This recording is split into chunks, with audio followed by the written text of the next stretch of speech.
How's it going, everybody? Some of you may remember a few weeks back, I did the Encyclopedia of Modern Bodybuilding. This isn't going to help much showing this. You can kind of see his cover. His autograph here, ingrained in the hardcover. This is the hardback version. This is really old. As you can see, it's a total mess. I did a portion of this book a few weeks back. I have the revised edition, as I said before, but I like this one better because it's older. But I did this a few weeks back, and there's just no way that I can do this entire book in one video, so I just did a portion. I'm gonna do some more today. Still not sure whether I'll do every last bit of it, but I'm gonna do some more of it today.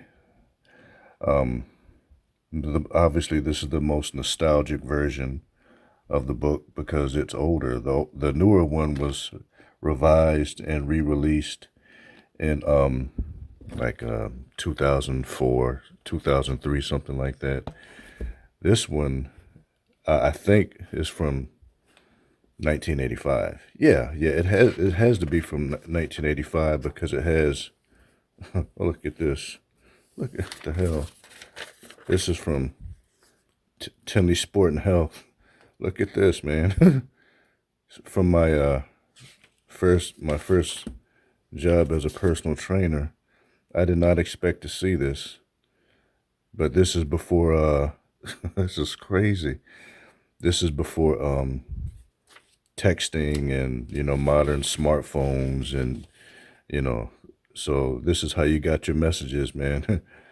They would leave one of these for you. Is that crazy or what? All right. So anyway, as most of you know, people that watch this channel on a regular basis, I love to shatter the mythology of strength training, and all of the mythology that's continually being spread by all the fake fitness influencers and all the internet know-it-alls who in most cases don't know shit. I like to combat it from the perspective of an insider, of an industry insider. So I'm kind of a myth buster. So, and there's something that's been on my mind. Another myth that I'd like to bust. It's a myth about the muscular man or the muscular fitness influencer, even the muscular personal trainer. And fitness influencer, I just say that because it's a term that people are familiar with, but fitness influencer really means nothing to me, because all a fitness influencer is an unqualified, uneducated internet phony who's talking about strength training without really knowing what they're talking about, without really being involved with this as a career, without having any real education.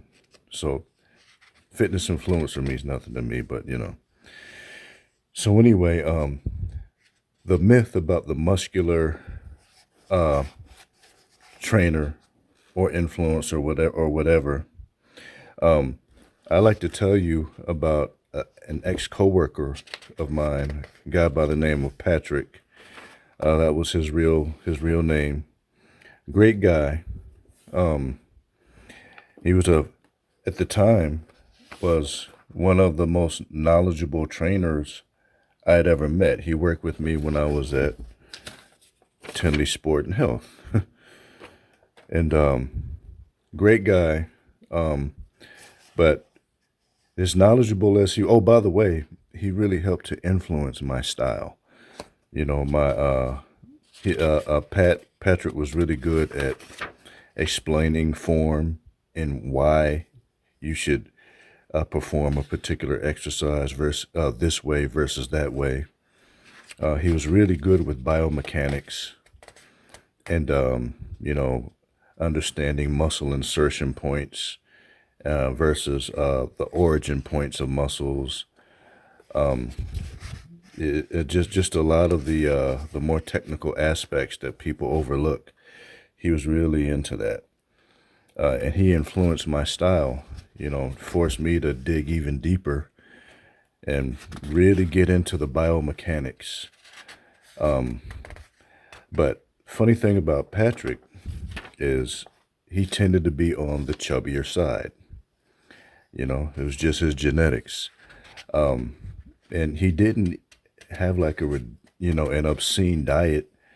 I remember he went to McDonald's for a lunch break once. There was a McDonald's right by Sport and Health, and he ate a quarter pounder with cheese, a large fry, and like a medium Coke or maybe a large Coke. When I went to McDonald's, I would freaking pig out, man. I mean, I would get a Big Mac and 2 double cheeseburgers, sometimes a small fry, maybe sometimes a Coca-Cola or a soft drink, but I would also just drink water from time to time. But I would get 3 burgers, man, and I was still ripped and very muscular, But like I said, it tends to be genetics, and we were both very young at the time. But yeah, Patrick tended to be on the chubbier side, and it kind of hurt him, as far as acquiring clients. He really had to have that opportunity to talk to them before they would take him seriously, and then they'd see that he was super knowledgeable. But me, I was knowledgeable, but I wasn't yet on his level at that time. But I had that visual selling point because I was very lean and muscular.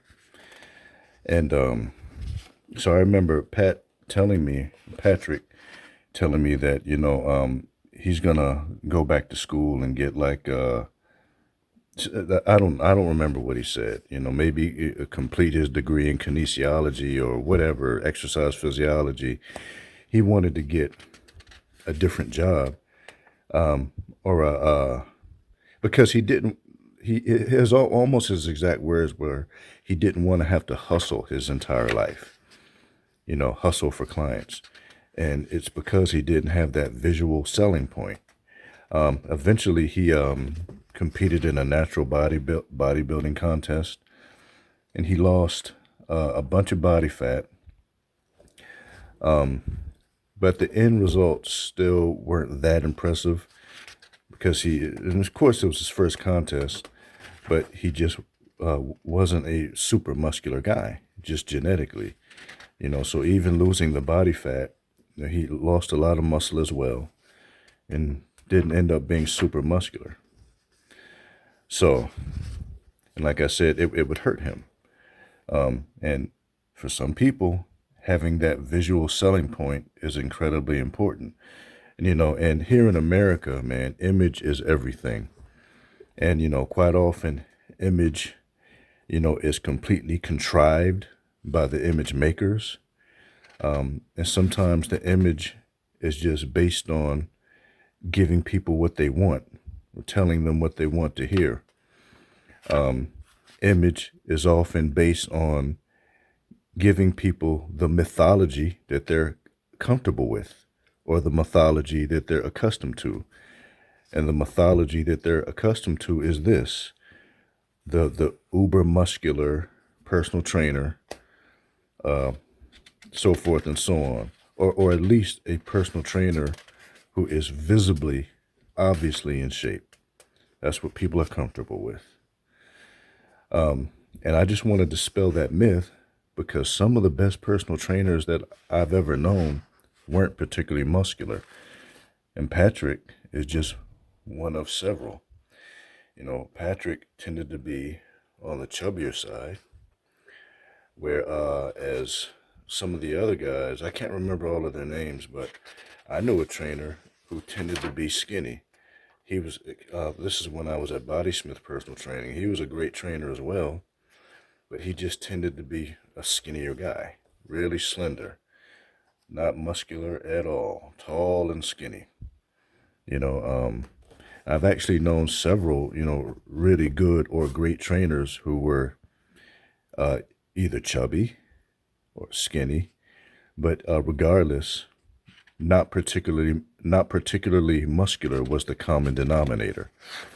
And some of the best trainers, and what I notice on the internet, Instagram and Facebook and YouTube, anyone who's muscular kind of has one foot in the door already. And in many cases, some of the more muscular influencers are the worst, the least knowledgeable people on the internet, And if you look at their views, I mean, these guys will get tons of views without knowing a fucking thing. They give some of the worst information. I just saw a video. I didn't watch the video, but the thumbnail irritated me so much that I didn't want to watch it. But the influencer was, an obviously muscular guy, very muscular, and he made a video about jumping rope, about regaining your ability to jump if you've lost it, about the importance of jumping. Now, I have a client who had both of his hips replaced. So I wonder how it would go over if during our next session, I told him, hey man, we need to start jumping. I'm going to have you skip rope. How's that sound? How's that sound? He looked at me like my head was on fire, because it's a shit for brains idea. You can't employ jumping as a universal technique for all clients. And the guy talks about how to get the jumping ability back if you've lost it. Well, if you're talking about getting it back, then this is going to apply to older people, people 35 and up, 40 and up, 50 and up. Those are the ones who've lost it. So the trick or the key is to get a bunch of older clients jumping. That's fucking stupid. Total nonsense. I trained a lady who had one of her knees replaced. So I wonder how jumping would work out with her. How would that work out? Okay. Like I said, I mentioned the guy who had both hips replaced. All right. For many people, for many prospective clients, jumping is just going to impose stress on the knees and hips. And it just isn't a good idea long term. But the influencer was muscular, so it got all these views. And people are just, I don't know if they're agreeing with it, but people are definitely clicking on it, on this stupid idea about jumping, Now, bear in mind, not all muscular trainers are bad. I mean, some trainers are very knowledgeable and they're muscular as well. I tend to be on the muscular side. If I want to be, I can be really muscular.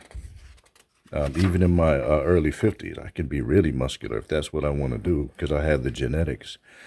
But I tend to be muscular, and I am quite knowledgeable about the science of strength training, functional strength, bodybuilding, exercise physiology, kinesiology, whatever you want to call it. I'm very knowledgeable about it.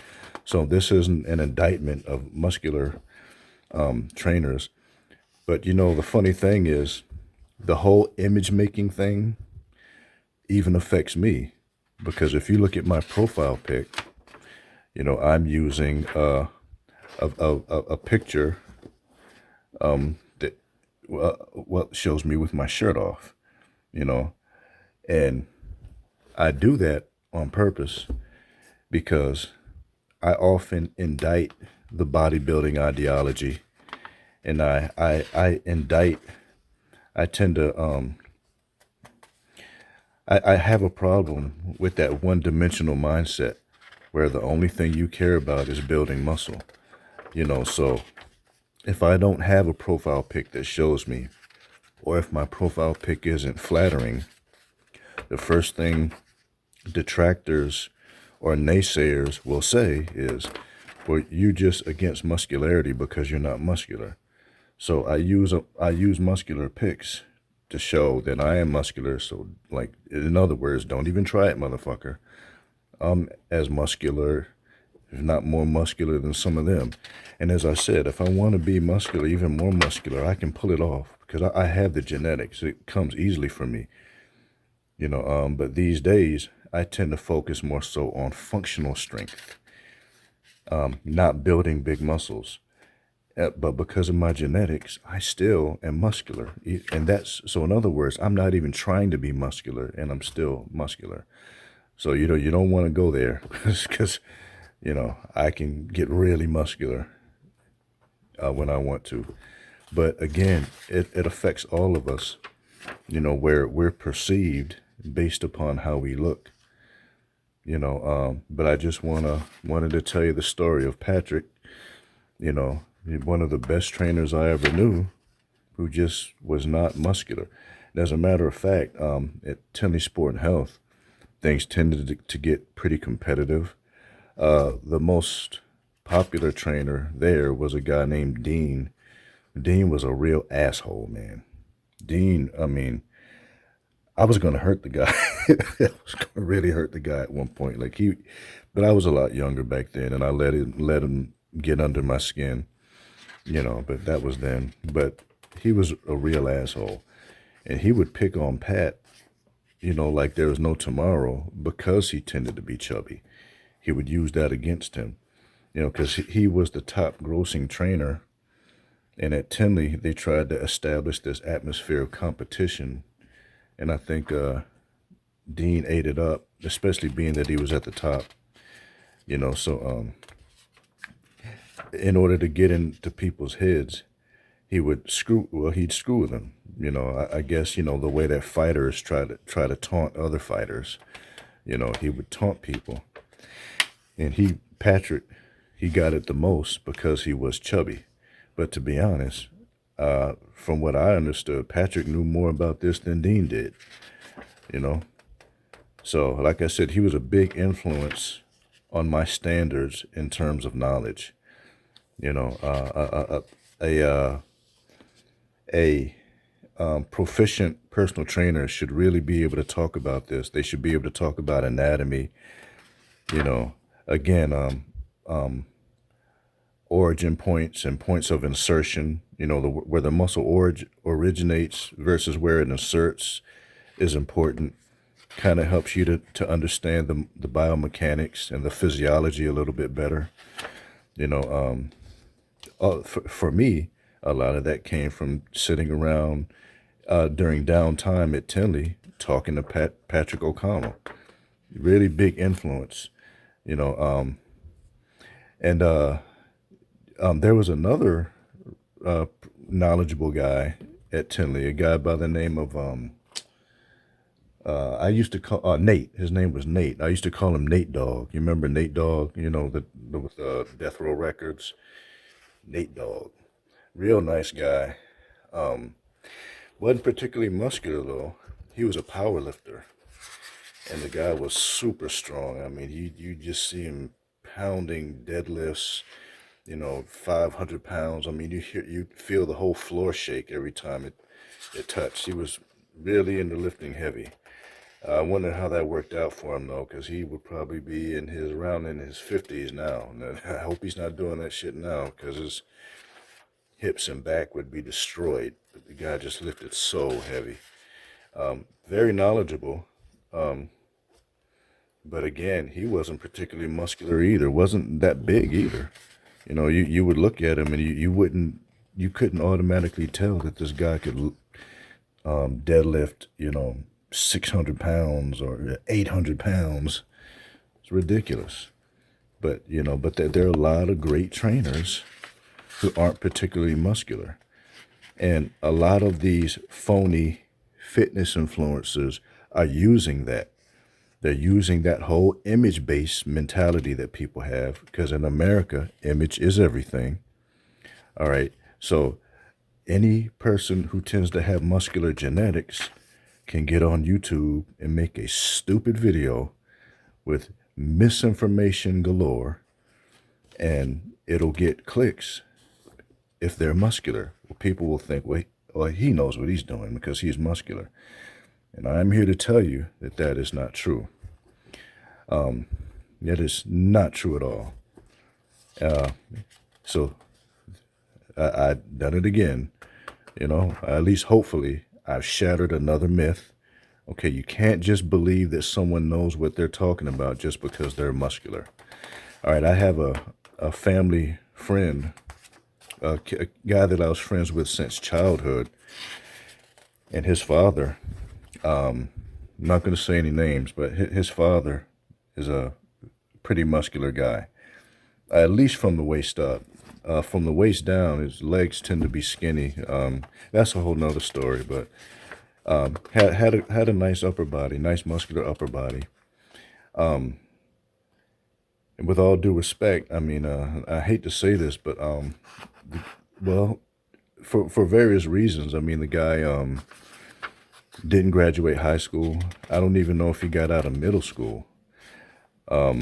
So he probably wasn't the most adept at reading and retaining and comprehending information from a book. But he tended to be muscular. And one day I go over to my friend's house, and my friend had a card, one of his father's cards, on the refrigerator. And it had a picture of my friend's father flexing his muscles, and it said personal trainer, available for fat reduction, fat loss, muscularity, whatever he said. And I laugh because there's no way that this guy could have passed the certification course.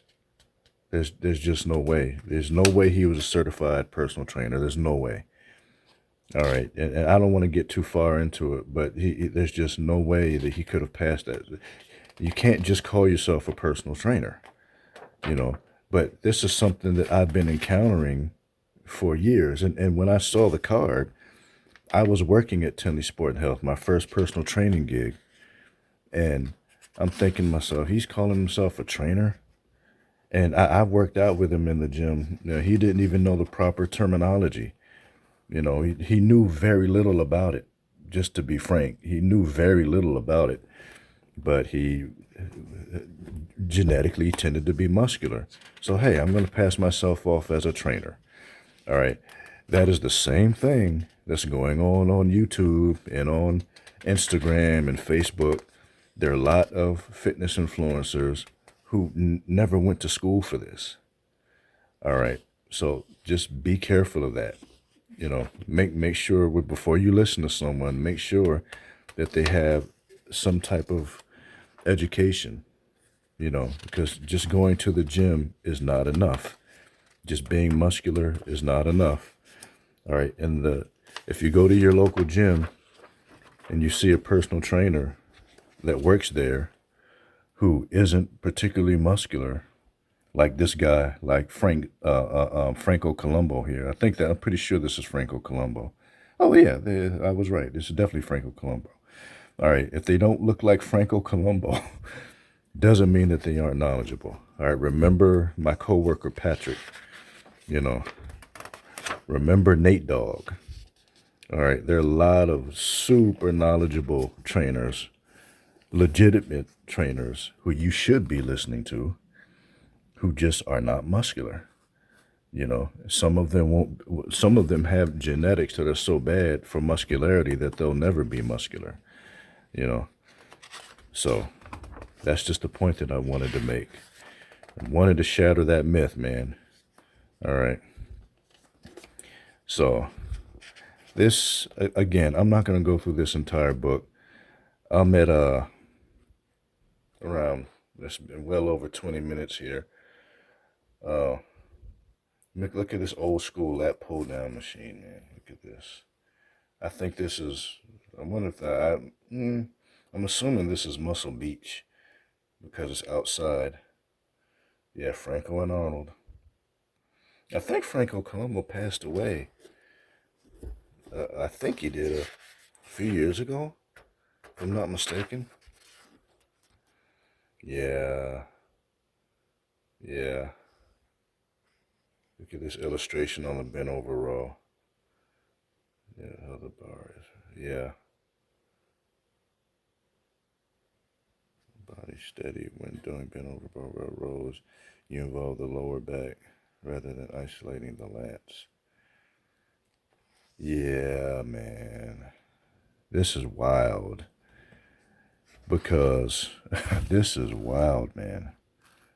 With the lats, but don't lift with the lower back. Keep your eye. This isn't exactly correct, but I mean, I give them a break. This is from 1985. So, but yeah, this isn't just a lat movement. I mean, bent over rows are for the lats, but bent over rows are about scapular retraction. They're supposed to gain. They're supposed to. Oh, okay, well, right here it says to thicken the upper back, so that's true. But here they're talking about pulling with the lats. I mean, it's an all-around upper back movement, and you're supposed to engage the lower back. When you're bent over like this, you can't not engage the lower back. You know, but I hate this part. The head down. The head should be up. You know, back arched or flat, or spine arched or flat, butt out. But that's interesting. Bend over the lower back, and if you lift the bar up toward the chest instead of the abdomen, yeah, there's truth to that. You should kind of raise the bar toward around the solar plex area. So but I don't get why they're talking about the lats. You know, it's just an all-around upper back movement in general. And one of my favorites, as a matter of fact, one of the reasons I like it so much, I love this one too, the neutral dumbbell row, even though they aren't calling it neutral, but this is the neutral position. I love this one as well. But one of the reasons I love the bent over row so much is because you engage your lower back along with everything else. You know, you engage your entire back, you know. Good stuff, man. So, you know, so I think I'm going to go ahead and draw it to a close here. Yeah, because I'm approaching 30 minutes. And look, I mean, and I don't know, maybe I will do a part 3. Because there are a lot of pictures, you know. So I'd like to thank you guys for watching another video from PLA Mind and Body Works. And I hope you found this informative. Because it really felt good to get that off my chest about all the image nonsense and the fake fitness influencers and people being so influenced by what they see. All right, so anyway, I will be back with more information on the fitness industry, personal training, and strength training in general. Please like if you liked it, comment, and subscribe. And I hope to see you guys again soon. Thanks a lot. Bye-bye.